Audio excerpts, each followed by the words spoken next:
तर गाईज आज आपण हा काढा तयार केला आहे. जर का कोणालाही खोकला आला तर मग तुम्ही हा काढा पिऊन तुमचा खोकला दूर करू शकता.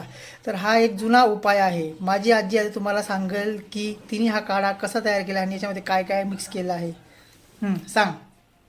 अरे लसण, हम्म, सुंठ, हळद, गूळ आणि काय की दुसरं की ते शीट मिरेना बुकट काही सगळं शिकाय ना मा. सर्व विलायची बुकट काय वस मग हे पीसन काय वस हाय जर का पी घेतलं मग काय वस. काय नाही वस एवढं थोडा कपल्या फरक पडत. तर याच्यात 1 ग्लास पाणी आहे. 1 ग्लास पाणीला उकळून उकळून तुम्हाला अर्धा ग्लासाचं पाणी करायचं आहे आणि मग तुम्ही हा काढा पिऊ शकता. आता उकळून झालेला आहे.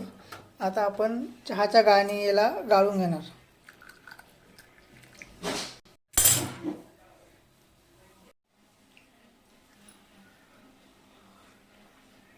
तिखट गोड लागतो.